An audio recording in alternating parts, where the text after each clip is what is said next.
Erev Tov, shalom à toutes et à tous. Comme chaque semaine, grâce à Midreshet Yehuda Manitou, on se retrouve avec le Rav Shmuel Uziel pour continuer à développer la pensée du Rav Luria. Et cette semaine, dans la paracha, on voit Yaakov qui se prépare à Esav. Plusieurs actions. Une des actions, c'est la prière que va faire Yaakov. C'est le sujet ce soir du Rav Uziel. Bonne étude à tous. Erev Tov, donc Erev Tov à tout le monde, j'espère qu'on m'entend bien. Cette semaine, on va donc étudier avec le Rav Luria le phénomène, on va dire comme ça, c'est véritablement un phénomène, le phénomène de la prière de Yaakov au moment où il va rencontrer Esav. Pourquoi c'est un phénomène? Parce que tout le monde est conscient qu'il y a quelque chose de quand même très très bizarre dans cette rencontre, et notamment le fait que Dieu avait déjà promis à Yaakov qu'il va le protéger. Alors, on sait bien qu'il était écrit un petit peu avant, qu'au moment de la paracha de la semaine dernière, au moment où on a parlé du rêve de Yaakov, et durant ce rêve, Yaakov avait effectivement vu que Dieu lui apparaissait sur cette échelle, et sur l'échelle, Dieu lui a dit, voilà, je serai avec toi et je vais te garder. Et donc, on ne comprend pas très très bien qu'est-ce que Yaakov demande maintenant et qu'est-ce que Yaakov prie quand il vient, il demande à Dieu de l'aider pour rencontrer Esav. Et le fait est que cette question, ce n'est pas seulement la question que nous pouvons avoir, mais tous les commentateurs presque se la demandent. À tel point que Rashi lui-même se fait le devoir d'essayer d'expliquer.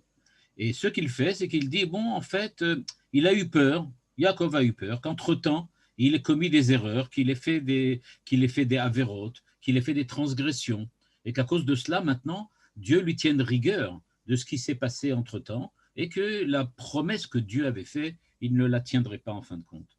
On sait que ça aussi, c'est un peu difficile à comprendre, puisqu'on sait que quand Dieu promet quelque chose pour le bien, la Gemara nous dit que Dieu fait toujours ce qu'il promet.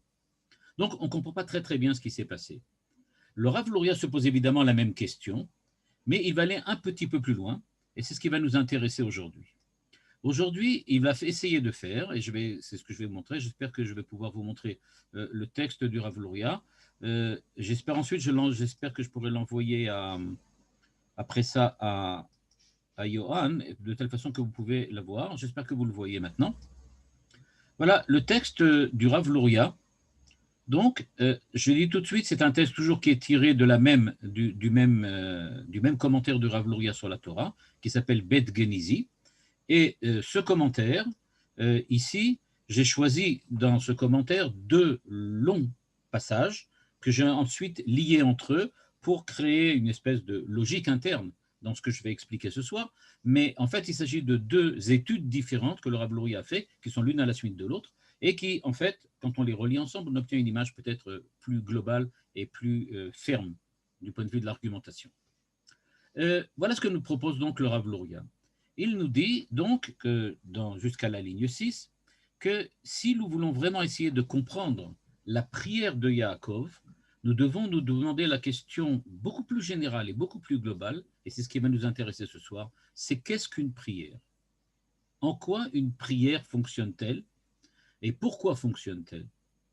La question donc que va demander le Rav Luria, ça va largement dépasser la paracha, et ça va aller très très loin, puisqu'il va essayer de nous expliquer maintenant en quoi la prière de Yaakov est une sorte de prière, est on va dire comme ça, une certaine catégorie de prière, qui n'est pas nécessairement ce qu'on s'attend là à voir, à savoir une demande, une simple demande. Il s'agit de quelque chose de beaucoup plus large. Et voilà comment commence-t-il. Il dit, je suis à la ligne 6, il nous dit, donc pour comprendre cela, il faut savoir qu'il existe une grande polémique dans la Gemara pour savoir pourquoi il y a 3 prières par jour. Pourquoi y a-t-il 3 prières par jour? La Gemara se pose la question et elle demande d'où tire-t-on dans la Torah, c'est-à-dire dans la Torah chez Birtav, qu'il faut prier 3 fois par jour. La Gemara dit, en fait, il y a 2 possibilités d'expliquer cela. C'est ce qui est en vert ici, dans la ligne 6. La première explication que propose la Gemara est la suivante. En fait, si on regarde bien les versets, on verra dans le livre de Bereshit que les trois patriarches ont tous prié à un moment donné de leur histoire. Un a prié le soir, un a prié le matin et l'autre a prié l'après-midi. Et donc, à ce moment-là, pourquoi nous prions 3 fois par jour? Nous prions 3 fois par jour parce que les patriarches ont prié eux aussi 3 fois. Le matin, c'était Abraham. On nous raconte qu'au moment où il a eu les anges qui sont venus et qui lui ont annoncé pas la destruction, mais il a annoncé qu'il allait avoir un enfant. Le lendemain matin, il est sorti et il l'a vu, et à ce moment-là, Dieu lui a dit, lui a parlé, etc. Donc on voit qu'il a prié le matin. On sait que Yaakov a prié le soir, au moment où la nuit tombait, au moment où il est arrivé à Bethel, et qu'on a vu que Yitzhak est sorti l'après-midi prier dans le champ, et au moment où Rivka est arrivée dans Parashat Rei Sarah. Donc les trois patriarches ont prié à un moment donné de leur histoire, chacun à un autre moment. De là, les sages de la Gemara ont décidé que nous allons nous aussi prier 3 fois par jour, le matin, le midi et le soir. Et deuxième possibilité, la deuxième possibilité, c'est de dire que, en fait, la prière, pas la prière en tant que l'essence de la prière, mais la prière en tant que les temps, on va dire comme ça, les moments de prière sont en parallèle avec les sacrifices que l'on apportait au temple. Au temple, on apportait un sacrifice tous les matins et un sacrifice tous les après-midi. Ben Arbaïm. Et donc, nous aussi, nous prions le matin et nous prions Mincha Ben Arbaïm. À part cela, les sacrifices continuaient. Ceux qui avaient sur l'autel continuaient à brûler pendant toute la nuit. Donc, il y avait aussi on ne va pas dire un sacrifice même, mais il y avait, on va dire comme ça, l'autel œuvrait, continuait à travailler aussi pendant la nuit. De là, les sages ont tiré que, en fait, il y a bien 3 moments de sacrifice, le matin, l'après-midi, le soir, la nuit, et donc c'est pour ça que nous aussi, nous prions 3 fois, en parallèle avec ce qui se passe pour les sacrifices. La question que pose le Rav Luria, que je n'ai pas amenée ici, est la suivante. On pourrait à la limite comprendre que l'essence de la prière soit en parallèle avec ce qui se passe chez les patriarches. Mais on a beaucoup de mal à comprendre avec le parallèle que la Gemara crée entre l'essence du sacrifice et les korbanot. Un peu paradoxalement, l'inverse de ce qu'on pensait. Et je vais expliquer quelle est son argumentation. Son argumentation en est la suivante. Si je regarde l'idée que les moments de la prière sont parallèles au moment où les patriarches ont prié, est-ce à dire que la maout, c'est-à-dire l'essence de la prière, correspond à l'essence de la prière des patriarches? Nous dit le Rav Luria, a priori oui, parce que de la même manière que les patriarches ont prié pour obtenir quelque chose, parce qu'ils avaient besoin de quelque chose, parce qu'ils étaient dans le besoin, comme Manitou l'explique très très longuement dans tous ses cours sur la prière, il manquait quelque chose de fondamental à leur identité pour pouvoir la réaliser, et ils avaient donc besoin de l'aide de Dieu pour réaliser ce que leur identité profonde voulait véritablement être. Eh bien, puisque à l'image de ce qui leur manquait, il fallait qu'ils prient Dieu, en parallèle, on voit bien que les patriarches ont aussi prié à chaque fois qu'ils ont eu des besoins. Et donc, ça serait normal d'utiliser les patriarches comme, on va dire comme ça, comme le maître étalon de la prière. Les patriarches priaient parce qu'ils avaient des besoins, nous prions parce que nous avons des besoins. Les patriarches priaient 3 fois par jour, nous prions 3 fois par jour. Par contre, dit le Rav Luria, et c'est ça le fondement de son argumentation, quand on en arrive au sacrifice, il n'y a plus aucun rapport. Parce que la Gemara nous dit, pourquoi prie-t-on 3 fois par jour? Parce qu'il y avait un sacrifice le matin, un sacrifice l'après-midi, et que l'autel continuait à fonctionner pendant la nuit. Matin, midi et soir. Ça ne fonctionne pas du tout, dit le Rav Luria. Parce que les sacrifices qu'on apportait tous les matins et les sacrifices qu'on apportait toutes les après-midi n'avaient aucun rapport avec les demandes, les besoins, on va dire les manques qu'il y avait en Israël. Les deux sacrifices qu'on apportait le matin et l'après-midi étaient deux sacrifices qui étaient des sacrifices chroniques. On les apportait tous les jours, quoi qu'il arrive. Ça voulait donc dire que ça n'a aucun rapport avec des besoins particuliers ou avec un certain manque qui se serait avéré réel dans l'histoire d'Israël et qui aurait eu besoin maintenant de l'intervention divine pour être résolu. Il n'y a donc rien qui montre dans les sacrifices quelque chose qui soit en rapport avec nos prières. Nos prières, dit le Rav Luria, à la suite du Rambam, à la suite d'autres encore commentateurs, sont des prières dans lesquelles nous implorons Dieu de nous aider. Les sacrifices du temple qui nous servent à définir les moments de la prière n'ont aucun rapport avec les besoins d'Israël. Il s'agit de quelque chose de permanent. Et donc, dit le Rav Luria, ça ne fonctionne pas. On ne peut pas trouver un rapport entre la prière qui est la nôtre, à savoir la prière d'un besoin, la prière d'un manque, la prière d'imploration, et les sacrifices qui étaient des sacrifices permanents et qui venaient simplement, entre guillemets, simplement raconter, on va dire comme ça, la relation permanente qu'il existe entre Dieu et Israël. Et donc il nous dit comment ça fonctionne là. La réponse qu'apporte le Rav Luria, c'est celle que vous voyez maintenant en rouge, entre la ligne 8 et la ligne 10. Et donc nous dit le Rav Luria, en fait, nos prières sont toujours des prières parce que nous avons un besoin et un manque. J'ouvre une toute petite parenthèse, ce n'est pas nécessairement ce que dit Manitou, c'est certainement pas ce que dit Avraham Yoshua Eshel dans son livre sur la prière, mais c'est beaucoup plus proche de ce que dit le Rav Soloveitchik par exemple. Quoi qu'il en soit, nous dit le Rav Luria, nous avons toujours une prière qui est une prière parce que nous manquons de quelque chose. Nous avons besoin de l'intervention divine. Et puisque nous avons besoin de l'intervention divine, nous implorons Dieu de venir, d'être là et d'intervenir dans notre histoire. Mais ce que nous dit le Rav Luria, c'est qu'en fait, il existe deux manières de demander à Dieu et de recevoir. Et c'est cela qui va nous occuper ce soir. Il nous dit la chose suivante. Yesh shne ofanim be'asagat bakasha me'akadosh baruch hu. Il y a deux façons d'obtenir, ou plutôt de demander à Dieu son intervention. La première, kipshuto, nous dit le Rav Luria, c'est-à-dire ce que l'on a l'habitude de penser qui doit être une prière. On peut dire comme ça, c'est l'image habituelle de la prière. En quoi elle correspond-elle? Elle correspond à demander à Dieu pitié. Je demande à Dieu, je ne le mérite pas. Je sais que je ne le mérite pas. Je sais que toi, tu es un juge intègre.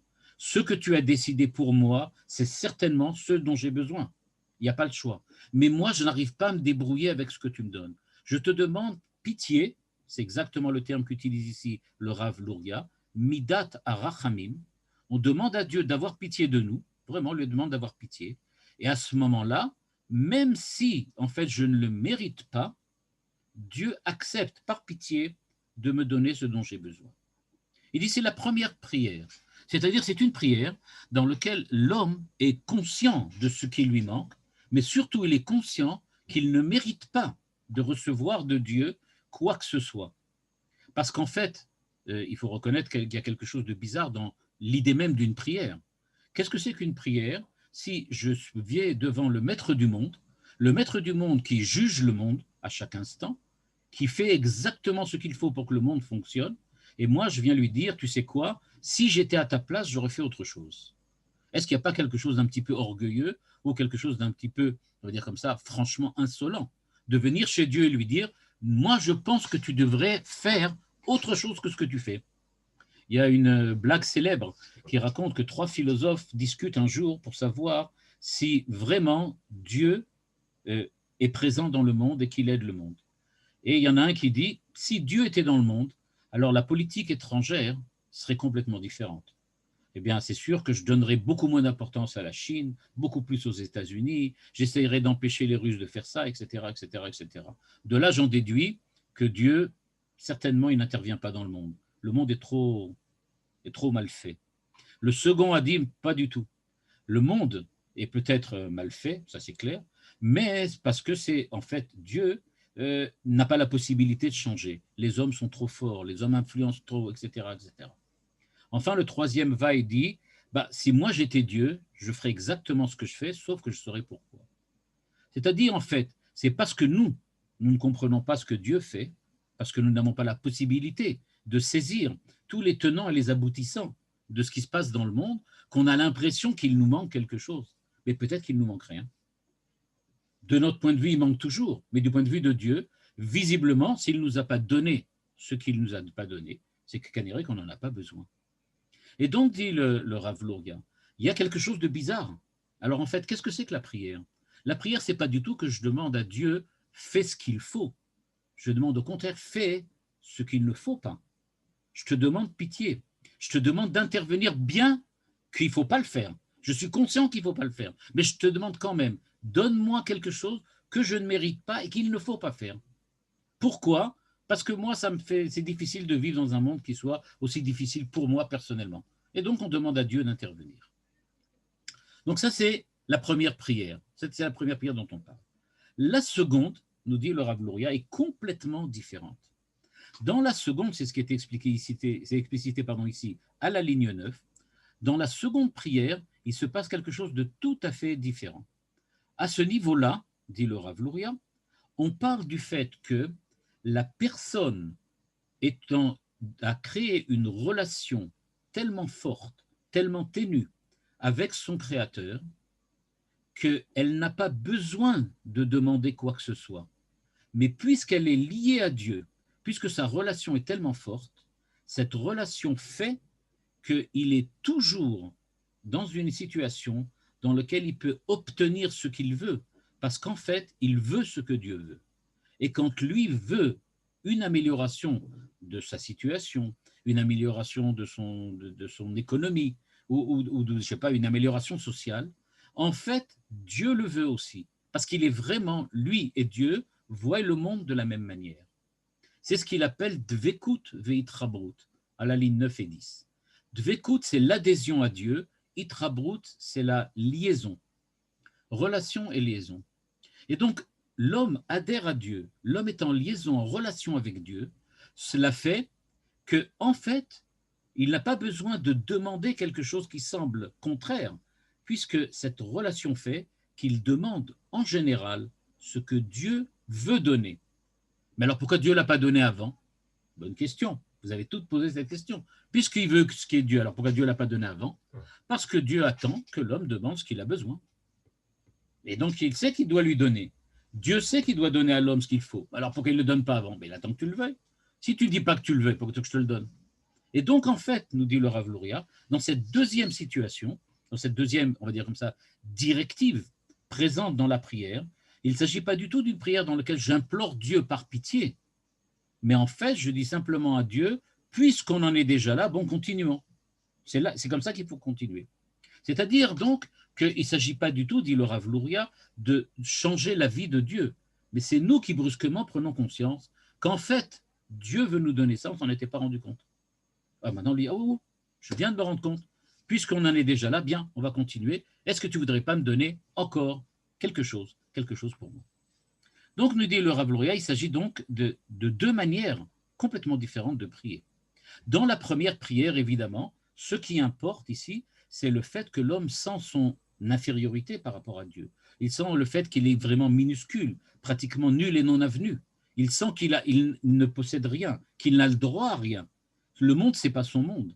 Il n'y a rien qui est pour lui ici. Et donc, c'est pour ça que par pitié, il demande à Dieu de passer outre les lois de la providence qu'il s'est imposée à lui-même et de lui donner ce qu'il faut. Par contre, dans la seconde prière, on a affaire à quelque chose de tout à fait différent. Il s'agit d'une prière dans laquelle nous sommes en parallèle au diapason de ce que Dieu veut, et tout simplement, nous ne faisons qu'exprimer, au sens propre du terme, exprimer, mettre la primeur à ce qui est à l'extérieur, donner la référence, essayer de créer quelque chose, de donner une prégnance sur le réel à ce que Dieu veut effectivement faire dans son intime volonté, si on peut en parler. Et donc, nous dit le Rav Luria, c'est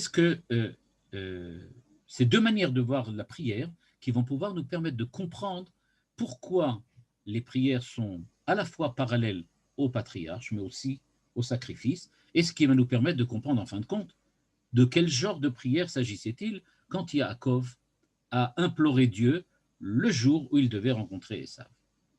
Tout d'abord, puisque c'est en général la spécificité du Rav Luria, il ne nous laisse pas sur notre faim et il nous dit, bon, je viens de vous annoncer un truc pareil, qu'il existe deux sortes de prières, mais où est-ce qu'on trouve ça? Peut-être que c'est une invention intelligente, on ne dit pas le contraire, c'est peut-être même très créatif, mais est-ce que vraiment il y a une assise, ilchatique, ou peut-être une assise midrashique, à cette idée-là qu'il y a deux sortes de prières, la prière par adhésion et la prière par pitié? Eh bien, il nous dit qu'on ne s'en rend peut-être pas compte, et déjà seulement pour ça, il faut le remercier, c'est que tous les jours, dans le Shmona Esrei, on dit tous les jours, tous, 3 fois par jour, en fait, on dit les deux sortes de prières. On fait deux sortes de prières tous les jours, 3 fois par jour. On ne s'en rend pas compte. Pourquoi? Parce qu'on n'a pas très bien compris ce qu'on fait. Et il nous dit, regardez bien ce que vous faites tous les jours. Tous les jours, vous lisez le Shmona Esrei, c'est-à-dire que vous lisez les 18 brachot que les Chachamim ont institués comme la base, et on va dire comme ça, le noyau de la prière. Que se passe-t-il durant ce Shmona Esrei? Eh bien, il se passe quelque chose d'étonnant. On prie au début, alors on comprend, les 3 premières brachot, ce sont les 3 premières bénédictions que l'on lit dans le Shmona Esrei. Donc, eh bien, les 3 premières, c'est une espèce d'entrée en matière dans laquelle on loue Dieu, on remercie Dieu. Ensuite, on exprime tous nos besoins, et on dit donne-nous la sagesse, et donne-nous la possibilité de faire tchouva, et donne-nous la bonne santé, et donne-nous la politique, et donne-nous la société, etc., etc., etc. Et on demande, et on demande, et on demande, et on demande. Exactement ce qu'on savait déjà, à savoir que la prière est une prière de laquelle on a des besoins, on a des manques, et on vient donc combler ce qui nous manque par l'intervention divine engendrée par la prière. Or, nous dit le Rav Luria, est-ce que vous vous rendez compte qu'au moment où vous allez terminer la prière, vous êtes tout à fait à la fin, la dernière bracha, brusquement, vous dites quelque chose qui n'a plus aucun sens. Et ça ne vous gêne pas. Tous les jours, vous faites ça. Vous faites la bracha qui s'appelle Sim Shalom. Dans cette bracha, qu'est-ce que vous dites? Sim Shalom, Tova u bracha, Chaim, Chen, Vachesed, Verachamim, Alenu, Valkol, Israel Amecha, Bachenu, Avinu, Kulanu, Keechad, Beor Panecha, Ki Beor Panecha, Natatalanu, Torat Chaim, Avat Chesed, Zdaka, Ubracha, Verachamim, Vechaim, Veshalom. Dit le Rav Luria, mais qu'est-ce que c'est que cette histoire? On recommence tout à zéro? Va donner tzedaka, bracha, rachamim, chaim, shalom. Tout ce qu'on a déjà demandé, on recommence encore une fois. Est-ce que Dieu est sourd? Il n'entend pas, il n'a pas entendu la première chose. Pourquoi on répète encore une deuxième fois? Qu'est-ce qui se passe là-bas? Or, nous dit le Rav Luria, c'est une clé exceptionnelle pour comprendre le Shmona Esrei. Il nous dit, regardez bien, on ne demande pas du tout la même chose. On demande la même chose autrement. Dans le Sim Shalom, on revient plus ou moins sur tous les fondements de ce qui nous avait manqué avant, tout ce qu'on a déjà quémandé au moment des premières brachot, des 15 premières brachot, avec une petite différence. On demande, c'est ce qu'il explique ici le Rav Luria à la ligne 12, pardon, il dit Barchenu avinu beor panecha. Ki beor panecha natatalanu torat chaim va'avat chesed. C'est-à-dire, nous dit le Rav Luria, on ne demande pas à Dieu donne-nous la tchouva, donne-nous la santé. On ne revient pas exactement sur la même chose. On dit tout ce qu'on a demandé avant, donne-nous d'une autre manière. De quelle manière demande-t-on? Beor panecha, à la lumière de ton visage. Dit le Rav Luria, qu'est-ce que ça veut dire qu'on demande or panim, la lumière du visage? C'est-à-dire, on demande la chose, nous dit le Rav Luria, quand on est à côté de Dieu. Or panim, ça veut dire comme quelqu'un qui voit quelqu'un d'autre en face à face. Je suis maintenant face à toi et je te demande, dit le Rav Luria, à Dieu, je demande à Dieu, s'il te plaît, maintenant que je suis en face de toi, or panecha, donne-moi, s'il te plaît, tzedaka, verachamim, chaim, shalom, tout ce qu'on a déjà demandé avant. Nous dit le Rav Luria, il ne s'agit pas du tout de la même chose. Il s'agit de redemander ce qu'on a demandé par pitié en le demandant maintenant parce qu'on est à côté et en face de Dieu. Grâce à l'élévation que l'homme a réussi à, on va dire comme ça, à récupérer grâce à sa prière, il se retrouve un peu dans l'antichambre de Dieu, face à Dieu. Il se trouve devant son Créateur. Maintenant qu'il est devant son Créateur, il demande maintenant les choses de toute manière complètement différente. Au lieu de demander à Dieu de m'aider par pitié, d'implorer sa pitié, d'implorer sa miséricorde. Maintenant que je suis avec lui, je dis, oh, mais puisque maintenant je suis avec toi, en fait, ce que je voulais, c'est toi aussi qu'il voulait. En fait, on est d'accord. Donc, on ne vient pas du tout dans Sim Shalom recommencer la prière une seconde fois, parce que ça serait un absurde. Pourquoi recommencer ce qu'on a déjà demandé? Mais nous dit le Rav Luria, il ne s'agit pas du tout de recommencer, il s'agit maintenant de demander, pas par pitié, mais par nécessité. Il est nécessaire que tu nous donnes cela, parce que, et toi et moi, nous sommes bien d'accord maintenant que nous sommes en face à face, maintenant que je suis en relation avec toi, maintenant que je suis dans ce qu'on avait vu avant, la devekut, la hitrabrut, maintenant que je suis lié avec toi, maintenant que je suis en relation avec toi, je me rends bien compte que ce que je voulais, c'est en fait ce que tu voulais. Et c'est ça ce qu'on fait dans Sim Shalom. Donc Sim Shalom, chaque fois que vous le lirez maintenant, dans n'importe quelle des prières, il faut se rappeler, il ne s'agit pas de recommencer ou de résumer ce qu'on a demandé. Il s'agit maintenant de dire, grâce à la tfila, si elle a fait vraiment son effet, je suis maintenant devenu quelqu'un d'autre. Je suis quelqu'un qui est en relation avec son Créateur. Maintenant que je suis en relation, si j'ai toujours besoin de ces choses-là, à ce moment-là, c'est que vraiment Dieu doit me les donner. Et donc, je peux me permettre de lui dire, toi aussi, tu dois me les donner. Toi aussi. Je n'ai pas besoin de t'implorer. Toi-même, tu es conscient que tu dois me les donner. Nous dit le Rav Luria, c'est comme ça qu'il faut comprendre la différence entre le parallèle que la Gemara fait entre la prière des patriarches et la prière des corbanotes. Les patriarches ont prié parce qu'ils avaient des besoins. Eux, ils ont lu les 15 ou 16 premières, on va dire comme ça, brachot du Shmona Esrei. Quand on fait le parallèle avec les prières des patriarches, on fait le parallèle avec le Shmona Esrei tel que nous le lisons avant Sim Shalom. Parce qu'avant Sim Shalom, il s'agit d'implorer Dieu lorsqu'on est vraiment dans une situation dramatique. Pas tragique, évidemment. Et donc, dans cette situation dramatique, on implore Dieu, dit le Rav Luria, et on demande à Dieu, s'il te plaît, interviens. Nous ne pouvons pas nous en sortir sans ton aide. Par contre, dit-il, à la ligne 15, quand on arrive aux korbanot, en quoi consistent en fait les korbanot? Nous dit le Rav Luria ici, dans la ligne 16 et la ligne 17. Il nous dit, le korban, ça vient de l'ivrite kirouv, rapprochement, relation, liaison. Nous sommes littéralement liés à Dieu. Quand la Torah nous dit, quand les Chachamim nous disent que la tfila, la prière, est parallèle avec les sacrifices, elle ne nous parle pas de les 15 premières brachot du Shmona Esrei, elle nous parle de Sim Shalom. Elle nous parle de cette partie de la tfila qui correspond à la relation particulière qui s'est instaurée entre l'homme et le Créateur et qui maintenant fait que et l'homme et le Créateur voient les choses d'une même manière. Et donc, il ne s'agit pas d'une demande, d'une intercession, mais il s'agit véritablement d'une affirmation. Nous affirmons que Dieu veut ce que nous voulons. Et donc, c'est cela le Korban. Le Korban nous dit, c'est à Adam Naasa Karov Elav Yitbarach. Avec le Korban, avec le sacrifice, nous sommes rapprochés de Dieu. Et donc, à l'idée advekut, l'adhésion, itkarvut, le rapprochement, au moment de la prière, mimeile yeshlo kol tzrachav. On n'a pas besoin d'implorer, d'argumenter. Mimeile, de façon quasi automatique, on peut dire, eh bien Dieu va nous donner ce que nous avons besoin. Donc nous dit le Rav Luria, c'est très très important de le comprendre, c'est que maintenant, nous sommes dans une situation complètement différente. Nous avons tous les jours une prière à faire. Cette prière que nous faisons, nous avions l'impression, avant le Rav Luria, que c'était une prière d'imploration, comme toutes les prières. Toutes les prières sont des prières d'imploration. Le Rav Luria nous révèle qu'en fait, dans cette prière, il y a deux parties bien différentes. Jusqu'à Sim Shalom, on implore Dieu de trois manières différentes. D'abord, une entrée en matière dans laquelle on se présente, on loue Dieu pour sa grandeur. Ensuite, dans une seconde partie, à partir après Atakadosh, au moment de Atachonen, on demande à Dieu ce qu'on a besoin et on termine en remerciant Dieu dans Modim. La dernière partie du Shmona Esrei, c'est plus du tout la même chose.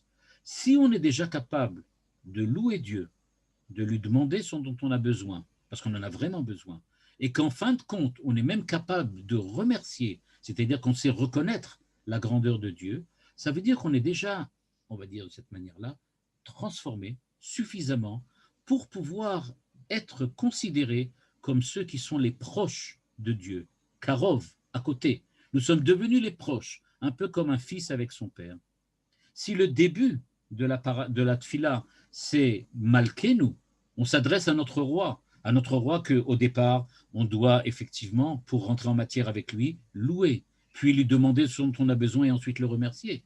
Quand on arrive à Sim Shalom, c'est plus notre roi, c'est notre père.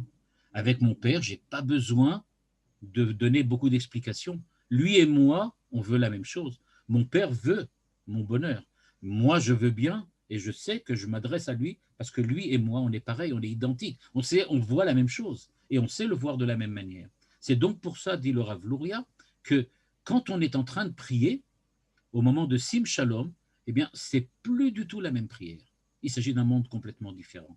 Nous sommes maintenant dans une prière de Kirouv, de Dvekut, c'est-à-dire une prière dans laquelle nécessairement on recevra ce qu'on va recevoir, ce qu'on veut demander, parce que Dieu et nous voyons les choses de la même manière.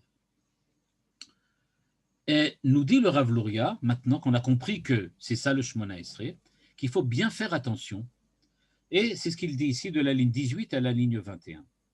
Il nous dit qu'il y a une différence entre ces deux tfilotes. C'est vrai qu'elles sont toutes les deux des composantes du Shemona Esrei que l'on fait tous les jours. C'est-à-dire qu'elles sont effectivement ensemble. Mais comment ça fonctionne-t-il? Il nous dit la chose suivante. Mi shemevakesh betorat rachamim, c'est-à-dire celui qui en est dans la première partie du Shemona Esrei, tsarich dafka itorerut shel et ratzon unetinat hashpa'a meyuchedet agam she'eno ra'ui ve'eno kedai. Ce qu'il faut savoir, c'est que si je viens seulement comme celui qui a besoin de quelque chose, c'est-à-dire que moi aussi, j'ai besoin de trouver le bon moment pour demander l'intervention divine. C'est-à-dire qu'il y a quelque chose dans on va dire de cette façon-là, un calcul. Il faut calculer les choses. Il y a une certaine, je vais donner là un mot qui peut-être un peu choqué, quand dans le cadre de la prière, il faut une certaine technicité dans la prière. Il y a quelque chose de technique là-dedans. Il faut savoir quand Dieu est gentil, quand Dieu est en bonne forme, quand Dieu est souriant, et à ce moment-là, venir lui demander quand on en a besoin pour être sûr qu'il va nous le donner, etc., etc. Il y a toutes sortes de calculs et de techniques à prendre. Par contre, il nous dit, ligne 19, Aval, ze shemit karev el akadosh baruchu, eno talui dafka be'et ratzon o hashpa'a, ela beze shu mitkarev mimele lesh lo kol tuv, omna miderech kasha, lo kol echad zoche liot, karov el hamelech. Par contre, celui qui est proche du roi, celui qui est déjà avec le roi, qui fait partie de la famille d'une certaine manière, il est tellement proche que maintenant on le considère comme la famille. Eh bien, s'il est là, il n'y a pas besoin de technique. J'ouvre la porte, je rentre, je lui demande, dis-moi, est-ce que tu pourrais me passer le sel? C'est normal. Moi, j'ai besoin de sel, il en a, il me le donne, c'est clair. Je n'ai pas besoin de discuter. Par contre, si c'est le roi et que moi, je suis seulement son ministre, il faut que je demande un rendez-vous particulier, qu'il ait de la place dans son agenda, qu'il soit de bonne forme et qu'il ait envie de me donner le sel ce jour-là. Ça ne marche pas de la même manière. Or, donc, nous dit le Rav Luria, il faut faire très attention, ça ne fonctionne pas de la même manière. Et donc, si on revient à l'idée qu'on a dit avant, c'est-à-dire l'idée que, en fait, c'est la différence entre les avots qui avaient donc un manque qui avait besoin d'être comblé et les corbanotes qui correspondent à la relation personnelle qui s'est créée entre l'homme et Dieu, on voit bien qu'il faut bien faire attention. La prière telle qu'on va la faire, au niveau des avots, va être une prière très technique. Il va falloir, d'un certain point de vue, savoir que Dieu peut refuser. Par contre, dans la partie de Sim Shalom, la partie qui correspond à la Kirva, à la Dvekut, eh bien c'est pour ça qu'en général, elle n'est pas refusée. Donc nous dit le Rav Luria, faites attention. Ça ne va pas être exactement pareil et ça ne va pas fonctionner non plus de la même façon.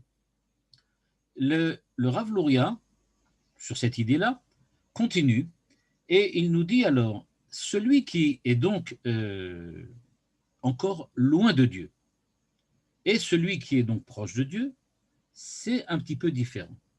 Si c'est un petit peu différent, ça peut nous expliquer, autre idée, quelque chose que nous avons l'impression de connaître, mais qui là aussi va nous surprendre un petit peu. Pour le Rav Luria, c'est à la ligne 25, il dit en fait, est-ce que ça ne serait pas la différence entre la prière individuelle et la prière communautaire? Ce qu'on appelle ici Tfilat Yachid et Tfilat Sibour. À savoir, qu'est-ce qui fait la différence? On sait qu'aujourd'hui, avec l'histoire du coronavirus, beaucoup pensent que, en fin de compte, du point de vue de la halakha, on peut faire la prière à la maison si c'est trop dangereux d'aller dans le Beth Knesset. Mais en fin de compte, est-ce que c'est vraiment la même prière? Le Rav Luria nous dit, faites bien attention, c'est pas vraiment pareil. Pourquoi c'est pas vraiment pareil? Parce que dans la prière individuelle, je viens moi en tant qu'homme, homme individuel, homme qui est seul face à Dieu.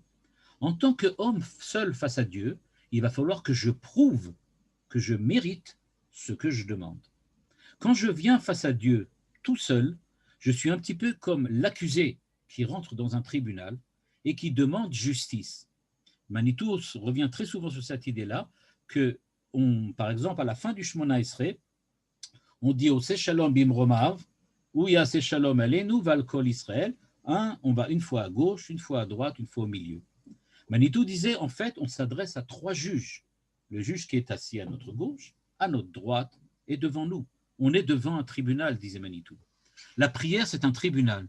Quand on vient voir Dieu et qu'on dit à Dieu, s'il te plaît, donne-moi ce que je pense, ce qui me revient, ce que je pense qui me revient, eh bien, ce que je pense que tu me reviens, il va falloir que tu prouves que vraiment il te revienne.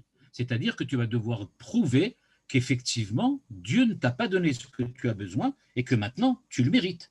Et donc, juger les mérites de quelqu'un, c'est extrêmement dangereux.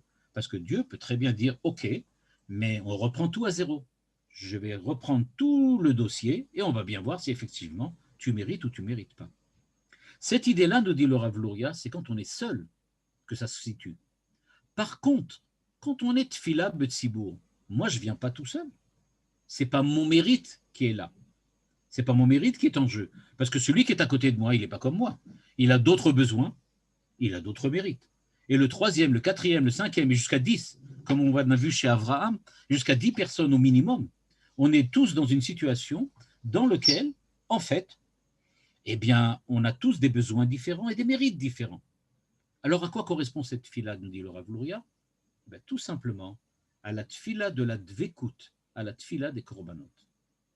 Et donc, on retrouve que dans cette tfila communautaire, dans cette tfila dans laquelle on est en communauté devant Dieu, eh bien, c'est tout à fait autre chose. Il ne s'agit pas d'une prière d'imploration, il ne s'agit pas du tout d'une prière dans laquelle nous demandons à pitié à Dieu, mais il s'agit d'une prière dans laquelle nous annonçons à Dieu que nous sommes Klal Israël. On est, on va dire comme ça, l'assemblée d'Israël, l'assemblée qui est au moins 10 personnes. Et cette assemblée-là vient devant le Créateur. Mais cette assemblée, Asher Bachar Banu Mikol Ha'amim, Venatan Lanu et Torato, elle a été choisie par Dieu. Dieu nous a dit dès le départ, vous en tant que communauté, vous en tant que klal, vous représentez autre chose que la somme des individus. Vous êtes quelque chose qui est une entité que j'ai choisie. J'ai choisi l'entité d'Israël. L'entité d'Israël, c'est aujourd'hui tous ceux qui sont considérés comme Israël, mais c'est aussi tous ceux des générations passées et ceux des générations futures. Tous, ensemble, on est la communauté d'Israël. Ce n'est pas seulement une époque, ce n'est pas seulement une génération, ce n'est pas seulement un lieu ou un endroit. Tous ensemble, on est la communauté d'Israël. Et à partir du moment où on est l'assemblée et la communauté d'Israël, eh bien notre tfila n'est plus du tout une tfila d'imploration et n'est plus du tout une tfila de pitié, eh bien c'est une tfila dans laquelle nous sommes avec Dieu. Nous annonçons à Dieu, voilà, on est avec toi. On s'est réunis et en tant que peuple réuni ensemble, nous sommes le peuple que tu aimes, le peuple qui est avec toi, le peuple qui est d'avec, Karov Elecha. Je rappelle, les korbanot, le temple, c'est un lieu public.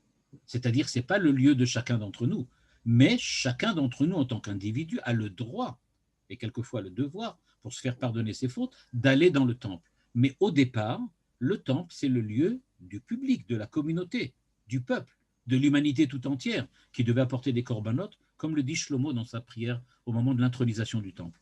C'est-à-dire donc qu'il ne s'agit pas du tout d'une relation particulière entre chacun d'entre nous et Dieu, mais il s'agit d'une relation, on va dire comme ça, universelle entre Dieu et l'humanité dont nous faisons partie.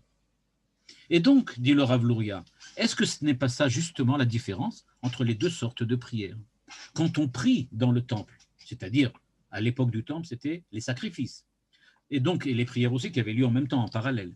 Et donc, comme dans le temple, on priait et on apportait des sacrifices, il ne s'agit pas du tout des prières individuelles, il ne s'agit pas des prières dans lesquelles on implore Dieu d'avoir pitié de nous, il s'agit de prières dans lesquelles nous affirmons qu'en fait, nous sommes en parallèle et comme il devrait être.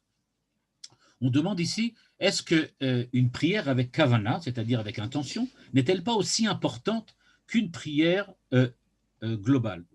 Une prière avec kavana, Manitou l'explique dans plusieurs de ses interventions et de ses cours, une prière avec kavana, c'est une prière durant laquelle l'homme qui prie, l'orant, sans aucun rapport avec l'Algérie, bien que on salue les Oranais au passage, l'orant avec un T à la fin, donc celui qui prie, sait exactement exprimer ses besoins de telle façon que le din, le mishpat, c'est-à-dire la justice qui est en train d'être rendue, le procès que Dieu est en train de lui faire, soit un procès qui en fin de compte débouche sur un verdict qui soit en sa faveur.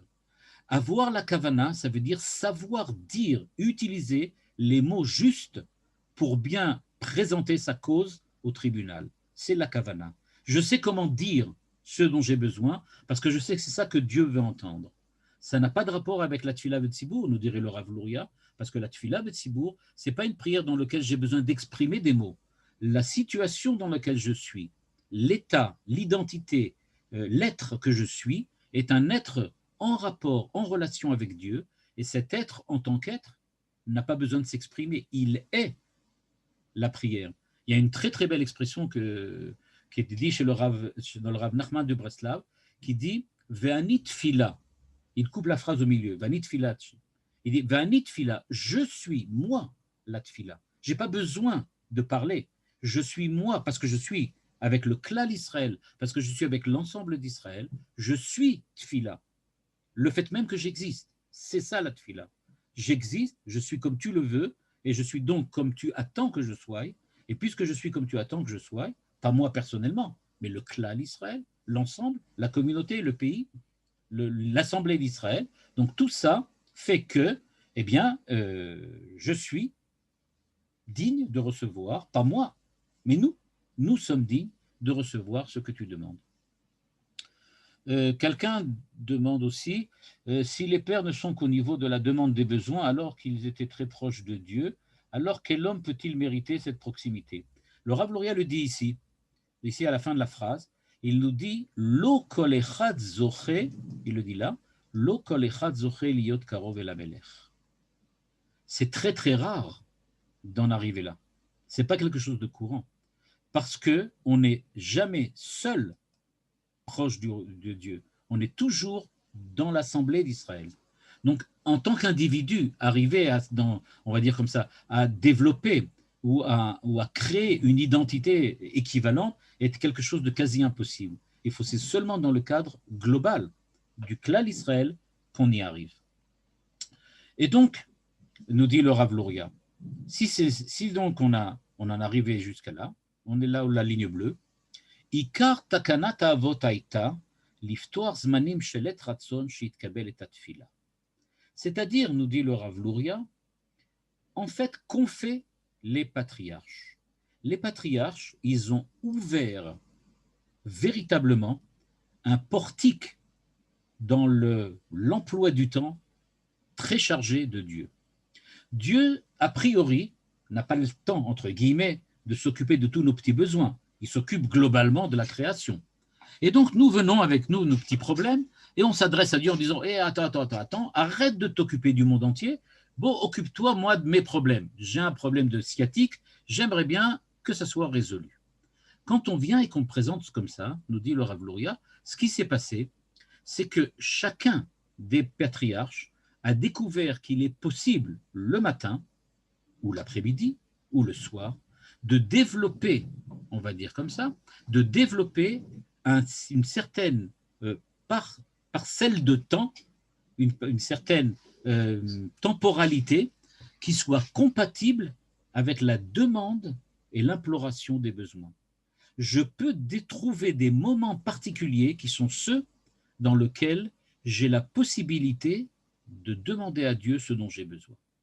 Et donc, le rôle des Avot, nous dit le Rav Luria, le rôle des patriarches, ça a été de prendre et de découvrir qu'il existe, au niveau de la temporalité, au niveau du temps de l'homme, il existe des moments qui sont plutôt propices à la demande. Parce qu'il s'agit de demandes particulières, parce qu'il s'agit de pitié, parce qu'il s'agit d'implorer Dieu. Et donc, parce qu'il s'agit précisément d'avoir une demande bien particulière, il y a donc des moments bien particuliers. Et c'est pour ça, nous dit le Rav Luria, que les Avot ont réussi à développer et découvrir, et on va dire comme ça, à nous léguer ces moments-là. Abraham nous a légué que le matin, il y a quelque chose de particulier. On peut, le matin, demander à Dieu de nous aider. Ce qu'a fait Yitzhak pour le soir, et pour l'après-midi, et ce qu'a fait Yaakov le soir. Toutefois, nous dit le Rav Luria, si on regarde bien, on peut aller un petit peu plus loin.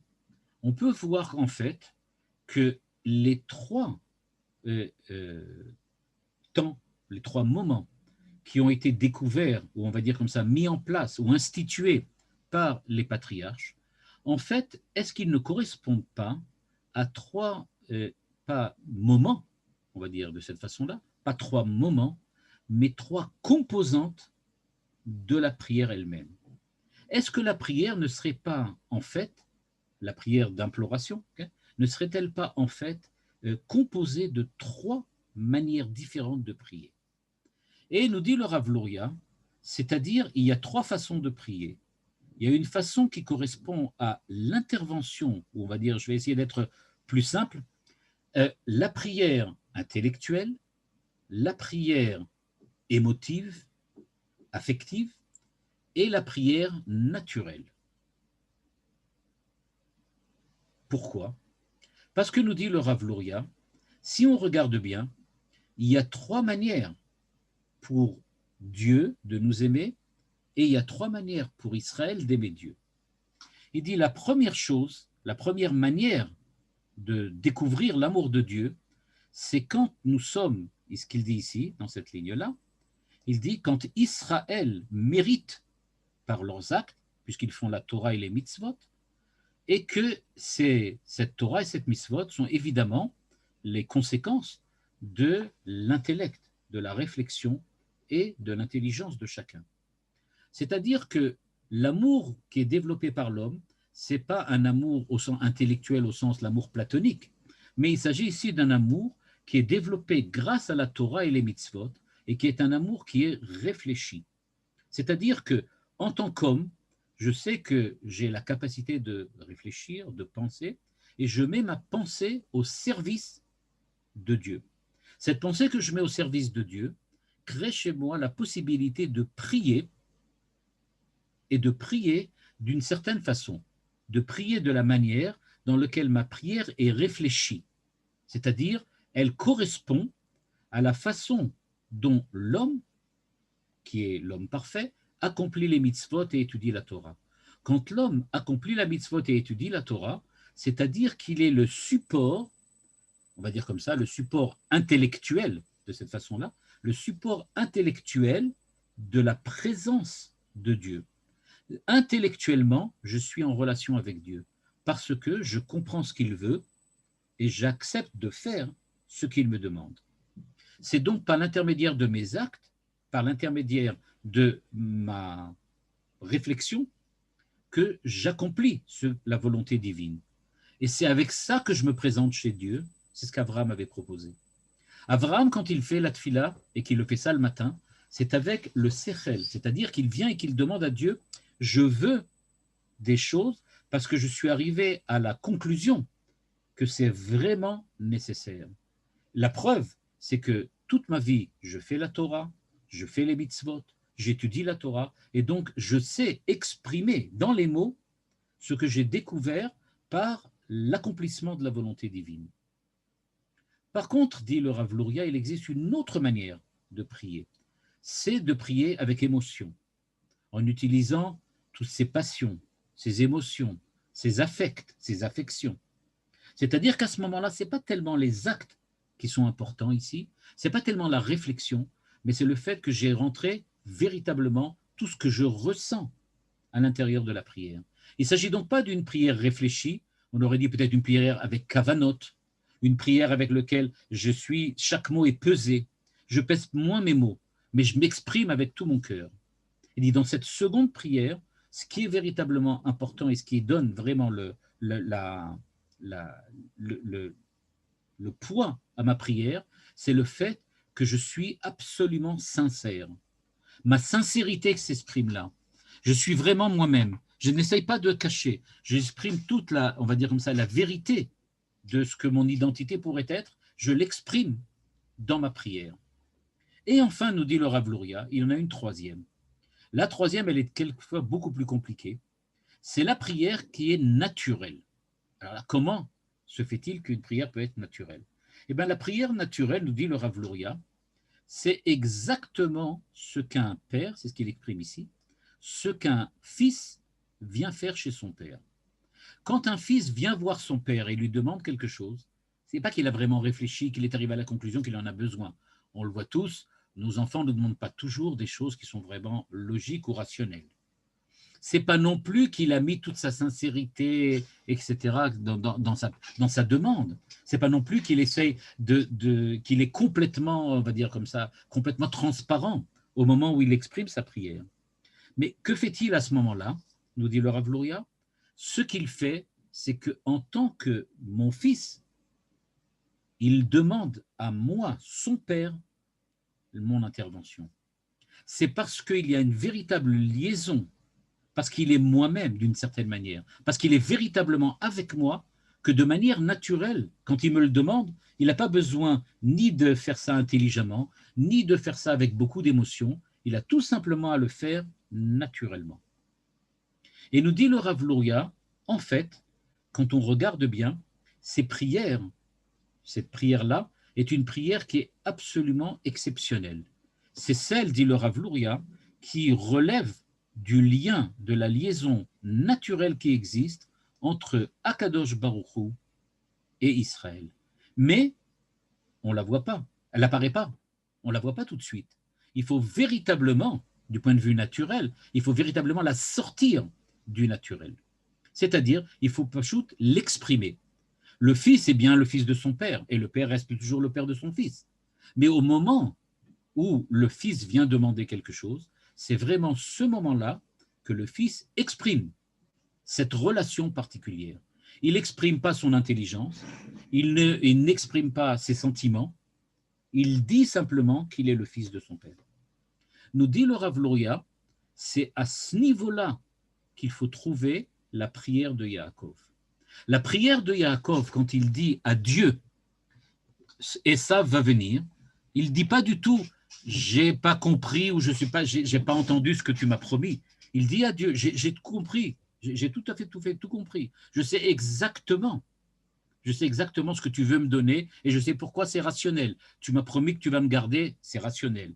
Du point de vue des sentiments, évidemment que je ressens tout ce qu'il faut ressentir. J'ai séparé ma famille, je suis parti, on est prêt à la lutte, on va peut-être mourir, etc. Tout ça, ça s'y trouve. Mais ce n'est pas ça qu'il fait. Au moment où il dit « Katonti mikol hachasadim ou mikol haemet » dit le Rav Luria, c'est parce qu'il vient dire en fait à Dieu « Moi, je suis dans le cadre de la prière de Sim Shalom. Je suis arrivé au niveau, moi Yaakov, moi le Yaakov particulier, dans lequel je ne suis plus Yaakov, je suis Israël. » On est à l'endroit, au moment où Yaakov est déjà passé par l'histoire de l'ange. Il est déjà pratiquement arrivé, il en est déjà là-bas. C'est-à-dire qu'il est déjà devenu pratiquement Israël. Il est le Israël que nous sommes. C'est-à-dire qu'il ne parle plus maintenant en termes de Yaakov, Monsieur Yaakov, le fils de Yitzhak, l'homme particulier. Il est déjà en train d'exprimer le côté universel, le côté klal Israël qui est en lui. Et c'est pour ça qu'il s'appelle Israël. Et c'est ça ce qu'il vient dire. Il vient dire à Dieu, moi je ne prie pas de la prière de la demande. Je sais bien que les demandes, tu vas les accomplir. Je sais bien que ce que je vais implorer, tu vas me le donner. Mais ce n'est pas ça dont je parle. Ce que je veux maintenant, c'est que tu te fasses, que tu sois en relation avec moi comme un père avec son fils. C'est-à-dire une relation de sim shalom. Une relation dans laquelle ce que tu vas me donner, tu ne vas pas me le donner parce que je le demande, ni parce que je le mérite, mais tout simplement parce que toi et moi, on est ensemble et c'est ce qu'il faut faire. C'est ce que dit ici le Rav Luria dans la dernière partie de son passage, de son texte. Ratza le horer agilou shel bechinat hakesher, bischut ze yenatzel me'esav. Il vient donc dire, je ne demande pas, je n'implore pas Dieu, parce que je suis déjà arrivé dans un état dans lequel je suis au niveau de Klal Israël. Ce que je veux, c'est tout simplement que soit fait ta volonté, et je sais que ta volonté, c'est la mienne, puisque nous sommes ensemble. Ce que nous dit donc le Rav Luria ici pour terminer, Bechina zo, là où c'est souligné en caractère gras, Bechina zo beikara novaat, mima shen Israël nikraim banim lamakom, ve'aben u chelek mi'a'av.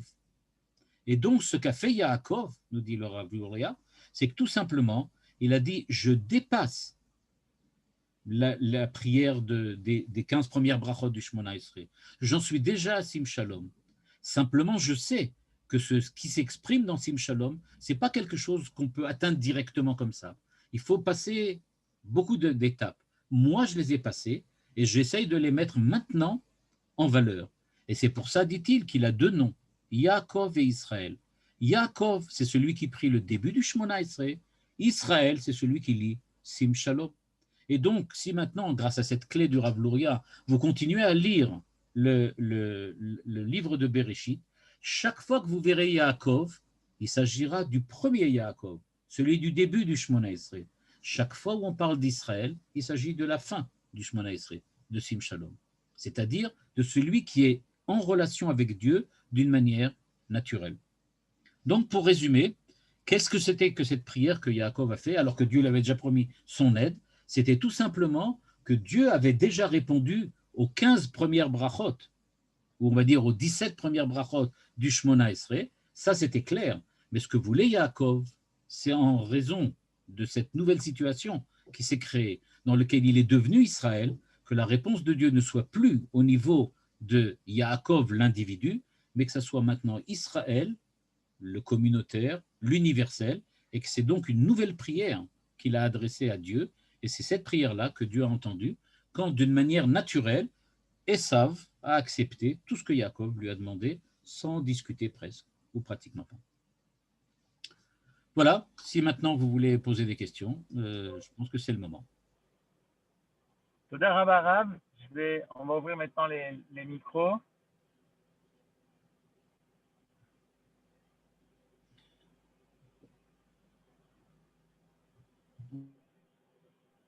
Voilà, vous pouvez maintenant poser une question. Rav, vous pouvez réouvrir votre micro et c'est parti. J'avais demandé pour en ce qui concerne la femme, puisqu'elle n'est pas forcément obligée de faire une prière zémanite. Alors, dans quel cadre elle s'insère dans ce cas-là? C'est-à-dire, la prière n'est pas zmanite, c'est-à-dire qu'elle ne dépend pas du temps. Oui. Oui. Eh bien, tout simplement parce que la prière de la femme, comme dit le Rav Kook, il dit chez Asani Kirtsono, c'est-à-dire que la femme est elle est déjà dans une dimension qui est proche de Sim Shalom et qui dépasse déjà les 17 premières brachot du Shmona Esrei. Merci beaucoup. Wow, bien fait. Vous avez une question? Oui. Oui, je voulais demander, j'avais écouté un cours sur la prière d'après le Rav Kook, et il disait que c'était un scandale finalement de demander quelque chose, puisque c'est contre la volonté de Dieu, et il disait que s'il accordait, c'est parce que au cours de la prière, on changeait. Alors donc, on ne méritait pas avant, et dans la mesure au cours de la prière, on a changé. Alors maintenant qu'on est différent, on mérite ce qu'on ne méritait pas avant, ce que Dieu ne nous avait pas donné. Est-ce que ça se relie à ce qu'on a étudié aujourd'hui? Ben oui, tout à fait. C'est ce qu'il a dit. Il y a ce rapport-là, il y a ce rapport, puisqu'on voit qu'on peut passer grâce aux 15, aux 17 premières brachot, on peut arriver à la bracha de Sim Shalom, puisqu'on a déjà évolué grâce aux 17 premières brachot. Effectivement, il y a eu une transformation qui s'est produite. Mais ce n'est pas seulement à ce niveau-là, il y a quand même quelque chose qui intervient au niveau de Dieu. Je ne rentre pas trop dans les détails de cette. C'est un peu une autre chita, mais elle est en relation. Oui. Bonsoir. Bonsoir. Vous avez, tout à l'heure, en introduction, vous aviez dit que la tfila, oui. Je ne vois plus. Là, oui, la tfila, c'était donc pour répondre à des besoins, puisqu'on émettait des besoins. Oui, Les trois premières, c'est sur les havotes, ensuite, c'est les bakashot. Bon, c'est classique. La question qui me vient à l'esprit, comme on a dit, on connaît le principe, Unchalema parim, c'est fatenu. Ce qui veut dire qu'à l'époque du Beth Amikdash, que ce soit le premier ou le deuxième, c'était des corbanotes. Est-ce que ça veut dire que c'est Ezra Sofer qui a introduit cette notion structurée de la tfila avec les demandes? Puisque dans le Beth Amikdash, on faisait uniquement que des corbanotes, korban toda, korban. Bon, alors, là, je peux vous donner une réponse rapide. Je me rappelle très bien parce que cette question, je l'avais posée quand j'avais 13 ans. Ça ne veut pas dire que c'est une bonne question. J'avais 13 ans, c'était le jour de ma bar mitzvah. Dans le restaurant où on fêtait ma bar mitzvah, on m'avait placé entre le rabbin Munk de la rue Cadet et le rabbin Vestaim aussi de la rue Cadet. Et donc, j'avais personne à qui parler. Et j'ai donc essayé de trouver une question intelligente, pas posée à deux rabbinim, qui étaient l'un à ma droite et l'autre à ma gauche, puisque je pouvais parler à personne. Et c'est la question que je lui ai posée. Il m'a répondu que tous les textes de la Gemara indiquent bien qu'on priait déjà dans le temple. On priait déjà dans le temple. C'est-à-dire que le temple n'était pas seulement le lieu des sacrifices, mais c'était aussi un lieu dans lequel on priait. La prière existait déjà et dans le temple et au moment du temple. Donc, il y a toujours la prière. Alors, pourquoi Unchalema parim, c'est fatenu?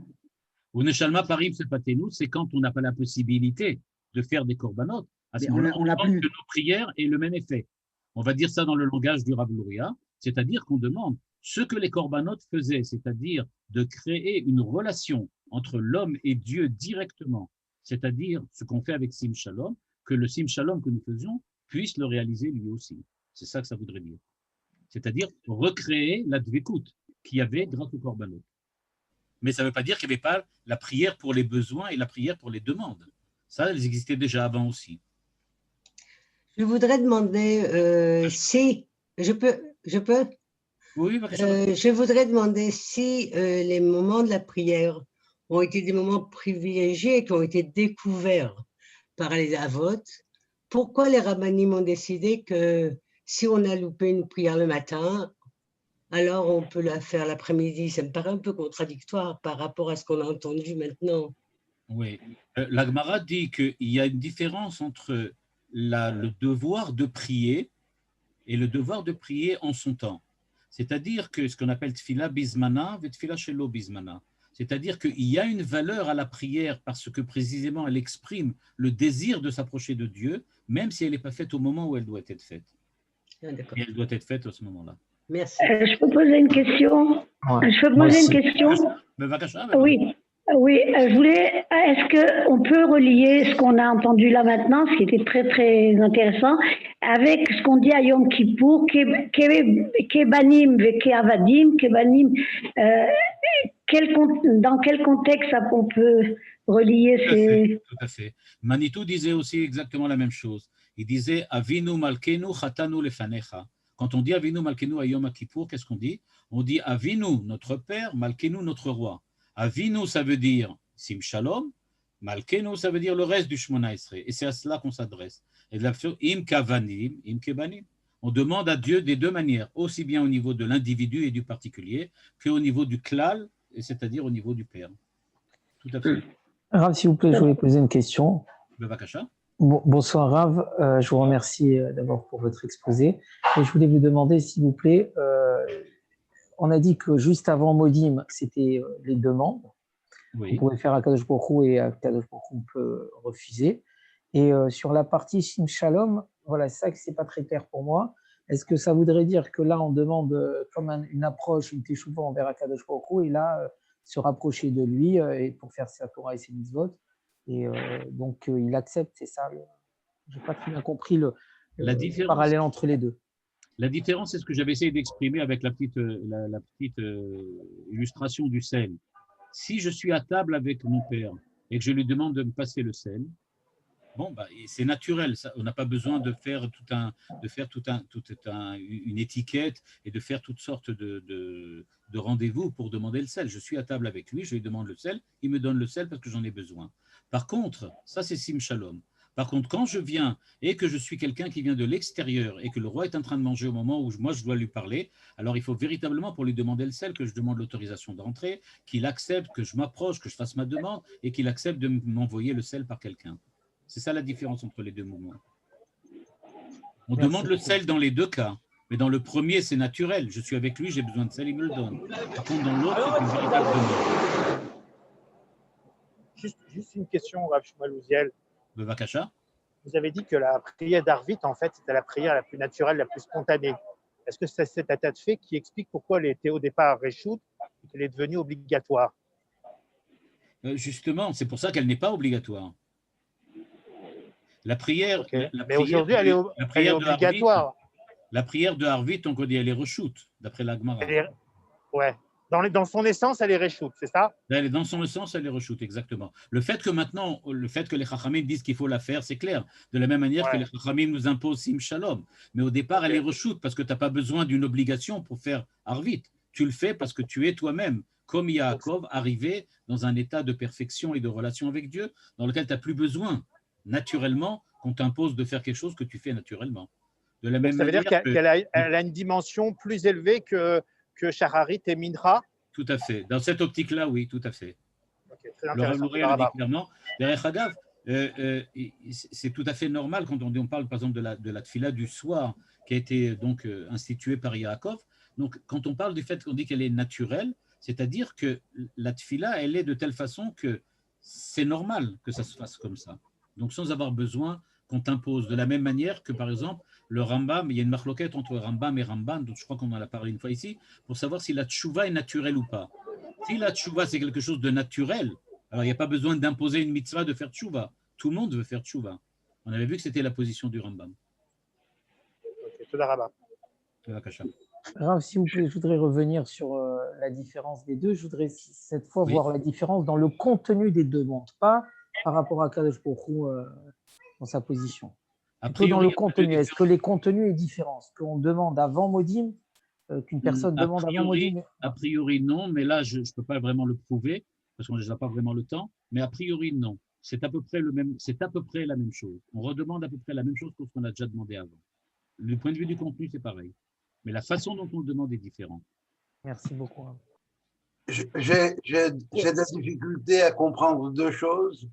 La première, c'est que quand on dit que les corbanotes, c'est être près du Père, à côté, est-ce que la fonction du corban, ce n'est pas justement kapara? Ce n'est pas une forme d'expiation collective? La kapara, précisément, c'est cette situation dans laquelle la faute est effacée. Mais la faute ne peut être effacée que si l'homme est déjà arrivé dans une situation dans laquelle il est naturellement avec Dieu. Ce n'est pas que Dieu efface une saleté, mais c'est qu'il n'y a jamais eu de saleté. Mais là, on rentre dans un problème très compliqué. C'est qu'il n'y a jamais eu de saleté, puisqu'en fait, je n'ai jamais fauté. Enfin là, là, je rentre dans un problème très compliqué, vraiment. Là, il faudra en parler pour lui-même, vraiment. Bon, ma deuxième question, c'est que la prière de Mincha, qui est associée à Yitzhak, vous l'avez associée à ce qui est le sentiment. Or, le sentiment, c'est quelque chose qui n'est pas limité et catégorisé dans ce qu'on appellera Midat Hadin. Comment est-ce qu'on fait le lien? Là, je pense que le sentiment, je l'ai plutôt essayé de le montrer. Je suis d'accord avec votre remarque. Et c'est pour ça que j'ai plutôt insisté sur l'aspect sincérité. C'est-à-dire, j'ai compris. C'est authentique. Voilà. C'est l'authenticité, exactement. Merci. Je voudrais savoir, quand le Rav Louria parle du klal, est-ce qu'il parle seulement du minyan ou est-ce qu'il parle vraiment du klal Israël en général? Il parle du klal Israël, dont le premier reflet au niveau communautaire, c'est le minyan au moment de la tefila. Mais c'est un reflet ou c'est une expression du klal. Le minyan, c'est une expression du klal. Par contre, il y a des expressions beaucoup plus larges, comme le peuple d'Israël, ceux qui résident en Israël, etc. etc. Excusez-moi, je voulais vous demander une question. Excusez-moi, je suis une simple personne et vous dites dans la synagogue, quand on fait la prière, comment on peut faire avec Kavana, surtout que s'ils vont tellement vite qu'on est stressé pour finir, pour ne pas louper le recommencement de la prière ou les kaddish. Alors, je suis sans arrêt stressée et je n'arrive pas à me concentrer pour faire la prière avec vraiment une concentration que je voudrais. Ouais. Bon, je vais vous répondre, mais je vais vous dire tout de suite, vous n'avez pas vraiment trouvé la bonne personne. Moi, j'ai un peu le problème contraire. Alors, moi, je trouve que vous avez trop de temps mort et j'ai le temps d'étudier très longuement pendant la tefila. Alors, j'ai un peu le problème inverse. Mais je vais l'expliquer. Le problème, il est effectivement que le Shmona Esrei que vous faites, il n'y a pas d'obligation, je vais dire de cette manière-là, de l'interrompre pour être en parallèle ou en même temps que le reste de l'assemblée qui prie en même temps. Il n'y a pas vraiment d'obligation à ce niveau-là. C'est-à-dire que vous pouvez continuer le Shmona Esrei à votre rythme, comme vous voulez. La seule chose qu'on peut faire, c'est qu'au moment où ils arrivent à la Kedusha, c'est-à-dire de répondre, mais pas de répondre par la voix, mais de répondre simplement par la pensée, c'est-à-dire de s'interrompre et ensuite de continuer. Mais il n'y a pas de raison d'aller plus vite. Il n'y a pas de raison d'aller plus vite. Enfin, je sais que mon père se plaignait beaucoup de la tefila des Ashkenazim, où on priait dans un petit shtibler quand on était en vacances une fois, et il m'a dit, je ne sais pas pourquoi, mais à chaque fois je commence avec le premier minyan, je finis avec le troisième ou le quatrième. J'ai dit, bon, il n'y avait pas le choix.